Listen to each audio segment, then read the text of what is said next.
मैनपुरी पहुंचे कैबिनेट मंत्री जयवीर सिंह का बड़ा बयान सामने आया है।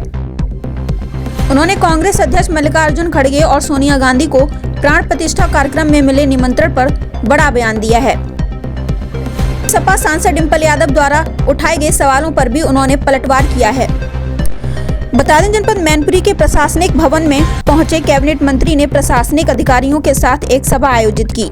अधिकारियों के साथ सभा करने के बाद उन्होंने पत्रकारों से खास बातचीत की। इस दौरान क्या कुछ कहते नजर आए कैबिनेट मंत्री जयवीर सिंह, आइए देखिए इस रिपोर्ट के जरिए।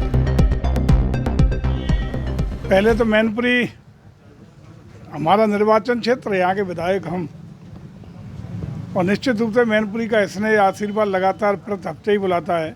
लेकिन आज का विषय खास ये है कि जहाँ खड़े हैं कलेक्ट्रेट का सभागार है, यहाँ आज हम लोग विकास कार्यों की, कानून व्यवस्था की और अन्य विषयों पर प्रशासन के साथ चर्चा करने के लिए आए हैं, जिस पर चर्चा होगी जिले के विकास के विषय, कानून व्यवस्था के विषय और अन्य विषय को लेकर के प्रशासन के साथ मीटिंग करनी है।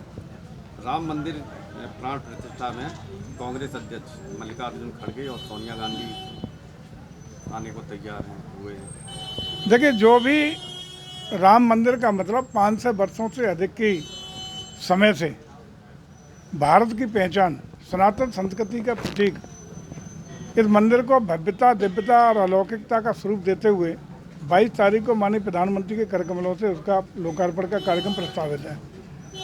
आज की वर्तमान सरकार, चाहे उत्तर प्रदेश की आदरणीय योगी जी के नेतृत्व में चल रही सरकार हो, चाहे देश में माननीय मोदी जी के नेतृत्व में चल रही सरकार हो, इसका मूल सिद्धांत मार्गदर्शन ये है कि हम अपनी सनातन संस्कृति को मजबूत करते हुए, अपनी विरासत को संवर्धित करते हुए देश और प्रदेश को विकास के रास्ते पर आगे ले जाने का काम कर रहे हैं और निश्चित रूप से उसी ऊंचाइयों को छूते हुए ग्लोबल लीडर एक तरफ भारत बनने के लिए अग्रसर हो रहा है, वहीं उत्तर प्रदेश भी देश का ग्रोथ इंजन बनने के लिए पूरी तरह तैयार है। मंत्री जी, कल मैनपुरी सांसद डिंपल यादव भूगांव आई थी, उन्होंने ईवीएम पर सवाल उठाए हैं, कह रही हैं कि बैलेट पेपर से चुनाव होना चाहिए 2024 का। ये विषय नया नहीं है। जब जब विपक्ष चुनाव हारता है तो ईवीएम पर प्रेशर लगाते हैं और जब जब कोई स्टेट या कोई चुनाव जीत लेते हैं तब उस पर चुप हो जाते हैं। अभी तो बहुत हल्के में उठा रहे हैं। पहले भी संयुक्त रूप से आज से 1.5 साल पहले जब लोकसभा का चुनाव 19 में हारे थे, तब भी सारे देश के विपक्षी पार्टियों ने एक साथ इस मुहिम को चलाया था।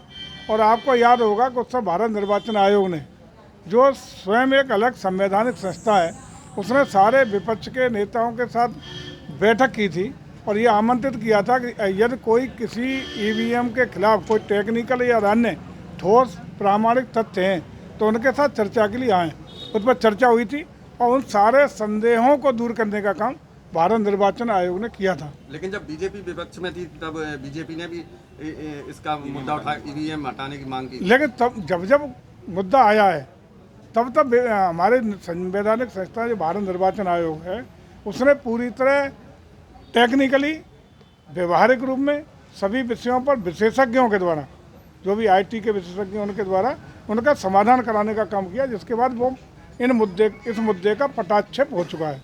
डिंपल यादव ने बीएचयू में जो घटना हुई उसको लेकर सवाल उठाए कि जो कार्रवाई है सही तरीके से नहीं हो रही। देखिए, डिंपल जी को इतना जरूर मुझे लगता संज्ञान होना चाहिए कि जो भी मुलजिम थे, जो आरोपी थे, भारतीय जनता पार्टी के कार्यकर्ता की बात जो कर रही हैं, भारतीय जनता पार्टी से संबद्ध लोग वो थे।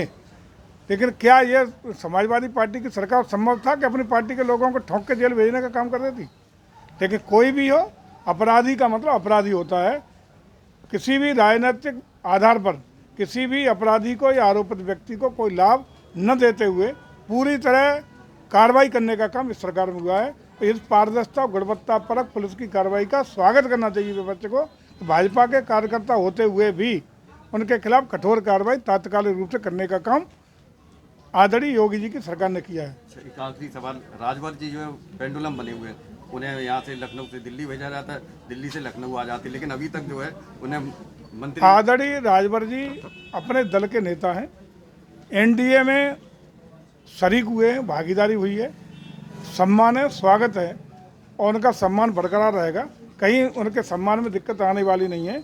दिक्कत सिर्फ आप लोगों को रहती है कि कुछ न कुछ उनको विचारों को उंगली करते रहते हो आप लोग। बताइए, एनसीपी विधायक ने राम को मांसाहारी बताया है, इस पर लेकर क्या कहेंगे? उस पर माफ़ी भी मांग ली है, शायद उससे बाद की स्थिति नहीं मालूम।